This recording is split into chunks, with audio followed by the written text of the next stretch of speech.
오늘은 창세기 14장 1절에서 18절 말씀을 가지고 원수 사랑이란 제목으로 말씀의 은혜를 나누려고 합니다.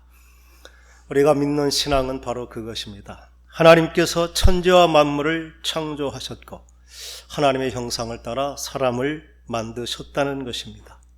하나님은 그 사람으로 하여금 하늘과 땅의 모든 생물을 다스리게, 땅을 정복하고 또 그것을 경작하며 사는, 하나님을 대리한, 하나님과 교제하며 하나님의 뜻을 대행하는 마치 청지기처럼 살고 있었다는 것입니다. 그런데 사탄의 거짓말에 속아서 그 하나님과 교제가 끊어지고 영적인 존재였던 우리가 육체가 되고 죄인이 되어 버렸다는 것입니다. 그래서 죄를 지은 아담도 죽고 그의 모든 후손은 죄의 결과로 죽을 수밖에 없는 존재가 되었다는 것입니다. 그런데 하나님께서는 한 구원자를 예비하셨습니다. 그가 와서 죄인을 구속하시고 아담이 잃어버린 그 영적인 권세를 회복시켜 주시겠다고 약속하셨습니다.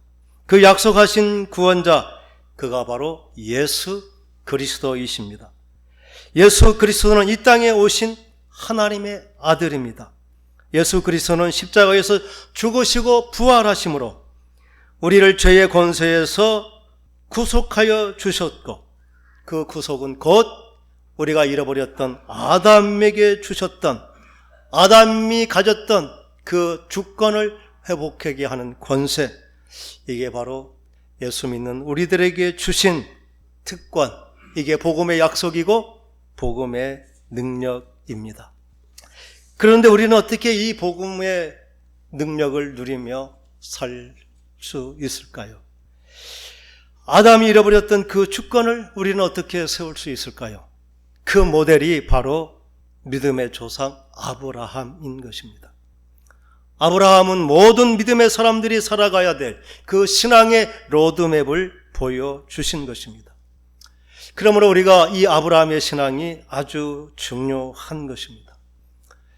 우리가 믿음으로 살면서 믿음의 모델이 없어서 각자 소견에 좋은 대로 신앙생활을 하는 것, 그게 바로 방황하는 가나안 신앙인 것입니다. 그런데 하나님은 분명히 우리의 모델을 보여주셨고, 그렇게 주권을 회복한 사람, 영적인 권세가 회복된 사람의 삶이 어떤 것인지를 분명히 보여주셨는데, 아브라함은 그것을 우리에게 보여주셨고, 우리는 그것을 10단계로 이렇게 구분하여 은혜를 나누고 있습니다. 꼭 10단계로 나누는 것이 진리인 것은 아닙니다. 그러나 우리가 10단계로 나누는 것은 우리도 그렇게 믿음의 길을 따라갈 수 있도록 마치 징검다리처럼 그 믿음의 여정을 이렇게 순종할 수 있도록 이렇게 우리가 분류해 놓은 것입니다. 아브라함이 하란에 있을 때 하나님께서 찾아와서 너는 고향과 친척과 아버지의 집을 떠나라 명령하셨습니다. 그래서 내가 너에게 보여줄 땅으로 가라, 이렇게 부르시면서 하나님은 약속해 주셨죠. 내가 큰 민족이 되게 하겠다. 그리고 너의 이름을 창대하게 하게 하리니 너는 복이 될 것이다. 그리고 그 약속이 지켜지도록 내가 너와 함께해서 너를 축복하는 자에게는 내가 복을 내리고 너를 저주하는 자에게는 내가 저주하여서 너가 복이 근원이 되게 하고 모든 민족이 너로 말미암아 복을 받게 할 것이다. 이게 하나님이 주신 약속입니다. 아브라함은 그 말씀을 철석같이 믿고 온 식구 재산들을 다 챙겨서 75세의 나이에 가나안 땅에 이르렀습니다. 이것이 순종의 믿음입니다. 신앙은 하나님의 약속의 말씀을 듣고 그 말씀을 믿고 믿음대로 행하는 순종을 통해서 이 신앙의 여정은 시작되는 것입니다. 아브라함처럼 복음의 부름을 받고 순종함으로 여기까지 오신 여러분, 주님의 이름으로 환영하고 축복합니다. 아멘. 아브라함의 그 신앙의 단계는 무엇이었습니까? 그것은 양보하는 신앙이었습니다. 좋은 것을 양보하는 것, 좋은 자리, 좋은 기회, 명예도 자랑도 양보하는 것, 그뿐만 아니라 눈물나게 소중하고 아까운 것도 양보하는 것, 그것이 믿음의 두 번째 단계였습니다. 양보가 축복인 것은 그 양보한 그 자리에 하나님이 찾아와 주시고 하늘의 비전을 주신다는 것입니다. 지난 한 주간 여러분 양보하며 사셨습니까? 양보는 우리가 배워야 될 그러한 지식이 아니라 우리가 삶으로 실천해야 될, 양보는 우리의 삶의 방식이 되는 것. 그래서 우리는 양보의 그러한 축복의 간증을 매일 고백할 수 있는 저와 여러분 될 수 있기를 간절히 바랍니다. 양보는 우리의 믿음의 결단으로 하는 신앙의 성숙입니다.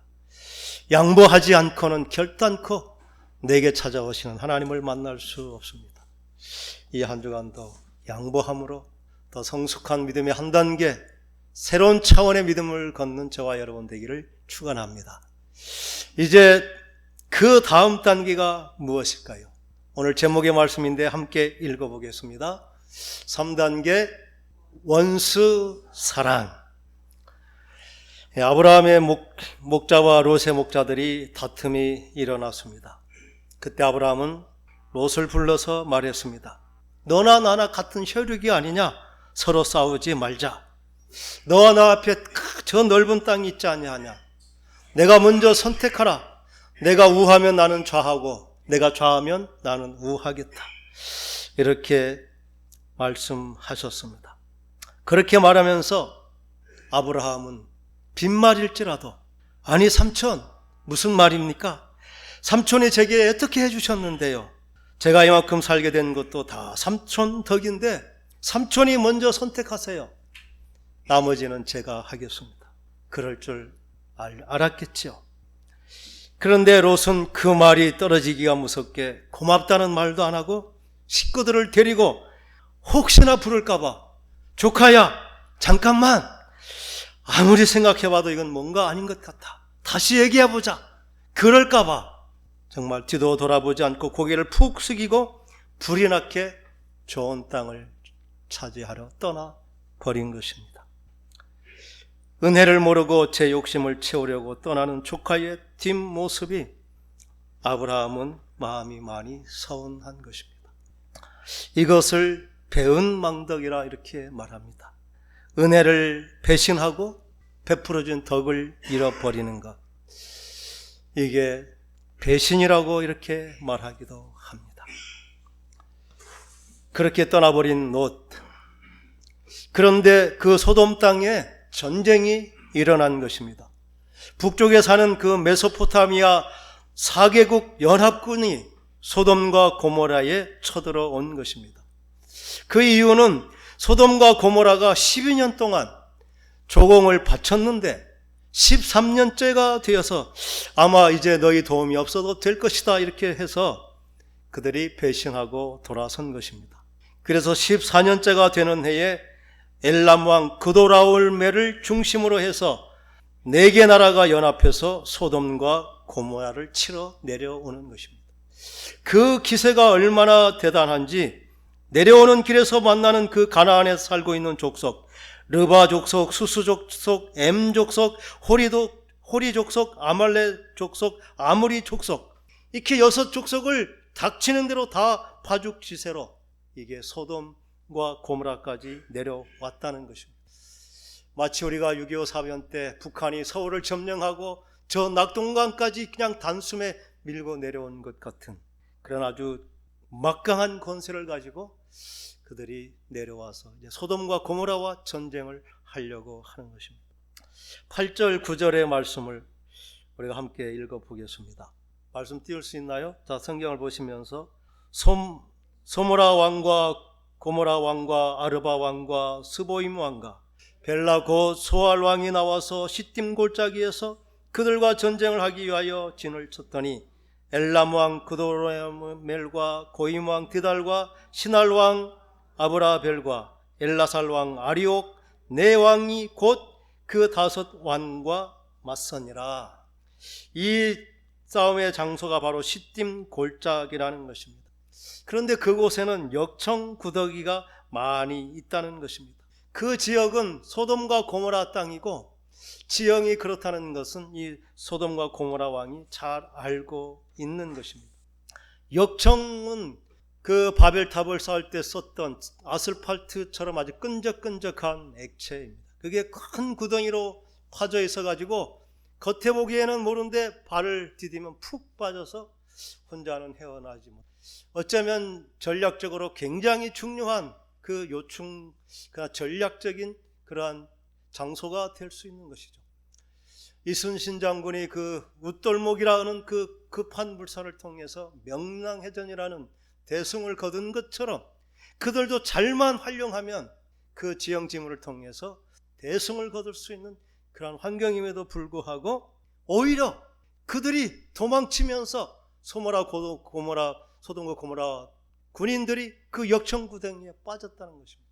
그것은 그들의 전략의 부재보다 그들을 쳐들어온 그 군대가 얼마나 막강한 그 화력을 가지고 그들을 덮쳤다는 것을 보여주는 것입니다. 그들이 그 기세에 눌려서 소돔 왕 고모라 왕이 도망쳐 버리고 그때에 소돔 땅에 있는 모든 재물 양식 사람들 그리고 모두가 포로로 다 잡혀가 버린 것입니다. 그때에 소돔에 거주하는 아브라함의 조카 롯도 그 재물과 함께 노략당하여서 포로로 끌려간 것입니다. 포로로 잡혔던 사람 중에 한 사람이 겨우 도망쳐 나와서 아브라함에게 조카 롯이 끌려갔다는 것을 전한 것입니다. 나 같으면, 아니 여러 번 같으면 그 소식을 들었을 때 마음이 어떠했을까요? 역시 하나님은 살아계신 것 같아. 내 그렇게 떠날 때 그럴 줄 알았어. 심은 대로 거둔 거야. 참 고소하다. 잘 됐다. 아마 사람들은, 여러분은 안 그런 것 같아. 전혀. 정말 마음의 상처가 됐다면 그거로 인하여 그가 어려움을 당했다는 소식, 측은한 마음도 있지만 한편 고소할 것입니다. 그런데 그 말을 들은 아브라함은 어떻게 했을까요? 우리가 14절부터 한번 읽어보겠습니다. 14절 말씀부터 아브라함이 그의 조카가 사로잡혔음을 듣고 집에서 길리고 훈련된 자 318명을 거느리고 단까지 쫓아가서 그와 그의 가신들이 나누어 밤에 그들을 쳐부수고 다메섹 왼편 호바까지 쫓아가 아브라함이 모든 빼앗겼던 재물과 자기의 조카 롯과 그의 재물과 또 부녀와 친척을 다 찾아왔더라. 여러분, 아브라함은 왜 그러한 조카임에도 불구하고 조카를 사랑하는 그러한 사람이 되었을까요? 우리는 너무나 당연히 받아들이는 것 같습니다. 그런데 정작 이러한 때 사랑하기 쉽지 않습니다. 사랑하는 마음은 기도할 때 하나님께서 주시는 것입니다. 아브라함은 기도가 습관이 된 사람, 그는 가는 곳마다 제단을 쌓고 또 하나님께 찬송하며 예배드렸다. 그가 기도하는 사람이었던 것을 보여줍니다. 그 소식을 들었을 때 아브라함이 제일 먼저 한 것은 무엇일까요? 그건 너무나 당연합니다. 그는 그 문제를 가지고 기도하는 것입니다. 기도할 때 하나님께서 그 마음에 감동을 주시고 열정을 주시고 그래서 그 믿음이 감동이 식기 전에 그는 순종하게 되는 것입니다. 기도하고 즉시 그는 자기 식구들을 소집하는 것입니다. 집에서 길리고 훈련된 자, 우리는 마치 전투를 위해서 준비된 용사들 같은데 그 사람들은 그렇지 않습니다. 길린 사람이라는 뜻은 태어난 사람, 아브라함의 식구인 종들을 통해서 태어난 아브라함의 사람들, 그리고 순수한 자기 식구들이라는 것입니다.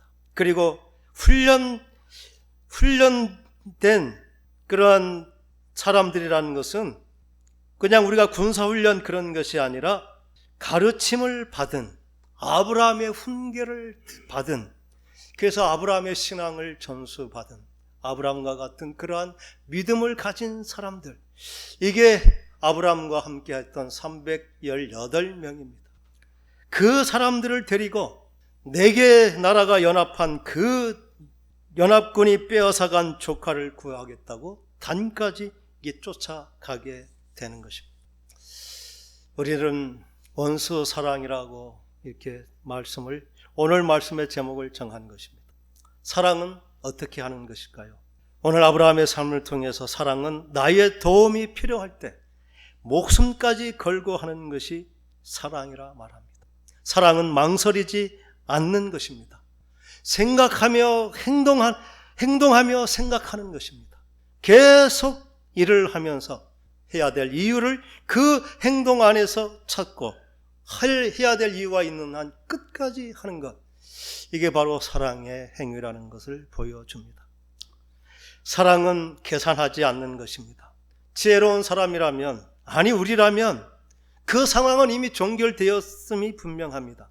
롯은 이미 포로로 잡혀갔고 적은 어마어마한 대군이고 그가 이미 죽었을지도 모르고, 그리고 내가 전쟁에 뛰어들어서 내가 이길 확률도 거의 제로에 가까운 상황입니다. 내가 목숨을 걸고 가도 구해올 수 있는 그러한 보장도 없지 않습니까? 혹은 전쟁에다가 내가 그 전쟁에서 죽을 수도 있는, 그러나 사랑은 그 수많은 부정적인 그러한 상황 가운데서도 긍정의 명분을 찾는 것, 사랑은 위험을 감수하는 것, 생명을 거는 것, 그리고 대가를 바라지 않는 것임을 보여주는 것입니다. 이 모든 부정적인 상황을 이기는 것, 그것은 그의 믿음에서 오는 능력인 것입니다. 그 믿음은 기도에서 오는 것입니다. 우리가 왜 이렇게 하지 못할까요? 아니 아브라함은 어떻게 그렇게 위대한 사랑을 실천할 수 있었을까요? 그것은 문제가 있을 때마다 기도함으로 하나님께서 답을 주시고 용기를 주시는 이 관계가 있다는 것입니다. 아브라함은 이 길에서 내가 죽을 수도 있다, 과연 내가 그 죽음을 선택할까? 아니, 모든 사람이 괜찮다고 포기해도 아브라함을 비난할 사람은 아무도 없습니다. 그러나 기도할 때 하나님은 말씀하실 것입니다. 아브라함아, 너의 인생이 그 기회를 포기하고 안전하게 살 수 있다. 그러나 길게 평안히 산 인생과 사랑할 때 사랑을 하지 못했다는 그 후회를 가진 인생, 아니 사명을 위해서 살다가 사명을 위해 죽었다는 그 명예, 그것보다 두려움 때문에 무서워서 피했다는, 그래도 영원히 오래 사는 것을 원하겠느냐? 아니면 사명에 살다가 그 명예롭게 죽기를 원하겠느냐? 이러한 감동을 기도할 때 하나님께서 주셔서 그가 매 순간 바른 것을, 좋은 것을 선택할 수 있는 은혜, 이게 사랑하기로 작정하고 기도함으로 그 일을 이루는 그러한 믿음의 사람들에게 주시는 하나님의 은혜인 줄 믿습니다. 여러분도 그렇게 작정하고 사랑할 수 있는 아브라함처럼 원수까지도 사랑할 수 있는 믿음의 사람이 될 수 있기를 간절히 축원합니다. 그렇다면 아브라함에게 원수인 조카 롯은 누구인가요? 우리는 내가 알지 못하는 어떤 사람으로부터 우리는 마음 아파하지는 않습니다. 우리가 한 번도 만난 적이 없는 사람 때문에 상처를 받는 일도 없습니다. 적어도 내게 상처가 되는 사람, 내게 아픔을 준, 내게 실망을 준 그 원수 같은 그 사람은 멀리 있는 내가 알지 못하는 누가 아닙니다. 내게 한 번이라도 소중한 자리에 함께 있었던 사람, 내 영향력 아래서 나의 삶의 자리에서 나와 관계했던 그 사람, 그러나 지금 다만 하나님을 제대로 알지 못해서 자기 욕심을 따라서 가버린 욕심의 희생양, 그가 원수가 되는 것입니다. 농담으로 그 낱말 맞추기, 우리 사이 무슨 사이? 원수 사이. 평생 같이 살지만 우리는 그 사람을 원수라고 말합니다. 원수는 원수가 아니라 해결해야 될 문제가 있는 것입니다. 원수는 처음부터 원수가 되는 것이 아닙니다. 어떤 문제 앞에 그러한 담이 생겼을 뿐입니다. 그것이 해결되면 그는 여전히 소중한 나의 사람, 나의 편이 되는 것입니다. 그래서 예수님은 원수를 사랑하라, 아니 너를 핍박하는 사람을 위해서라도 진정으로 복을 빌라, 이렇게 말한 것입니다. 그것은 그가 정말 내게 상관없는 그 사람이 아니라, 지금은 멀리 있을지 몰라도, 지금은 내게 상처가 될지 몰라도, 그가 하나님을 만나고 진정 내가 본 복을 그가 경험하고 크신 하나님을 발견한다면 그가 변하여 정말 좋은 나의 이웃, 좋은 나의 사람이 될 수 있기 때문인 줄 믿습니다. 하나님께서 그래서 우리에게 원수를 사랑하라 말씀하신 줄 믿습니다.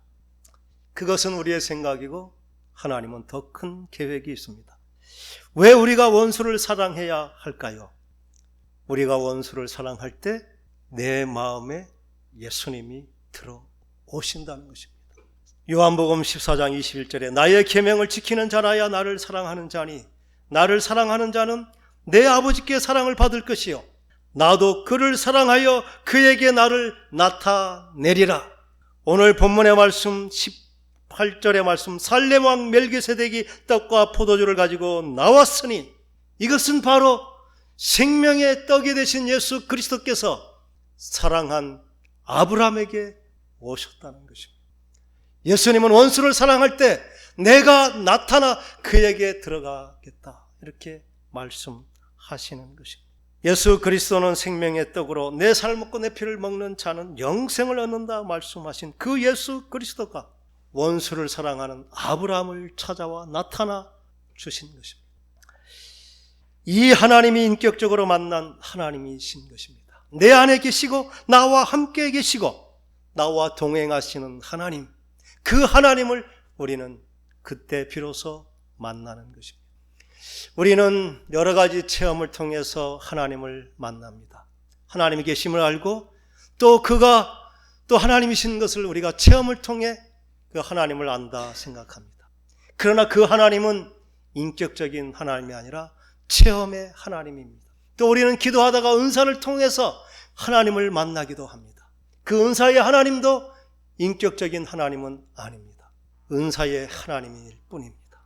그런데 원수 사랑할 때 찾아와 만나주신 하나님, 그 하나님이 인격적으로 우리와 동행하시고 나의 삶의 주인이 되시고 나를 이끌어 가시는 참 주인 되신 하나님, 우리는 이 원수 사랑할 때 그때 하나님께서 내가 나타나 너에게 들어가겠다 말씀하신 줄 믿습니다. 우리가 사랑해야 되는 것은 바로 그것입니다. 예수님께서는 나를 사랑하는 자는 나의 계명을 지킨다 말씀하시고 나의 계명은 서로 사랑하라.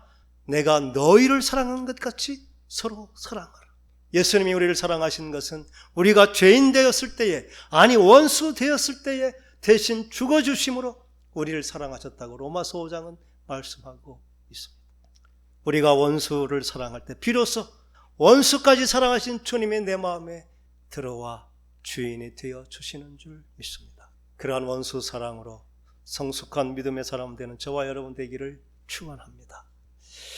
오늘 원수를 사랑하라는 말씀은 원수만 사랑하라는 말씀은 아닙니다. 이 말씀은 원수까지도, 원수일지라도 사랑하라는 말씀입니다. 그래서 우리의 사랑의 범위가 나를 사랑하는 자, 나를 좋아하는 자 거기까지만 아니라 나를 대적하고 미워하는 자까지 사랑하라 이렇게 말씀하십니다. 그러므로 우리는 이 사랑의 한계, 끝이 없는, 한계가 없는 사랑을 우리는 할 수 있는 것입니다. 그 사랑은 우리의 의지로, 우리의 그러한 어떤 노력으로 하는 것이 아닙니다. 아브라함은 기도하는 사람이었기에 매 순간 마음의 결단, 그리고 마음에 그러한 정말 주저함이 있을 때에 기도할 때 하나님께서 바른 것을 알게 해주시고 그 마음에 감동을 주시는 것, 이게 하나님께서 행하시는 방법입니다. 믿음의 여정은 우리가 믿음에서 성숙하는 과정이고 그 큰 과정을 우리를 이끌어가는 것은 끊임없이 기도함으로 그 교제의 끈을 놓지 않는 것. 그래서 항상 기도하라 말씀하십니다. 근데 우리가 그 항상 기도함의 방향이 어디에 이를 것인가? 아브라함은 성숙한 믿음, 그래서 하나님의 벗이라고 하는, 하나님이 원하시는 그 주권이 회복되고 하나님의 대리자로서 세움받는 그 삶의 모범에까지 이른 것입니다. 그리고 아브라함이 세워지면 그 믿음의 아들에게 전수되는 믿음의 명문 가문을 이루어가게 되는 것입니다. 우리가 믿었노라 하면서도 정말 그 믿음의 권세가 무엇인지, 믿음의 특권이 무엇인지 믿음의 사명이 무엇인지 모르는 것은 우리는 믿음으로 만족하고 신앙으로 만족하고 내가 천국 갈 것이니까 그냥 이대로 살다 죽어도 좋다는 아브라함의 길을 우리가 보지 못했기 때문입니다.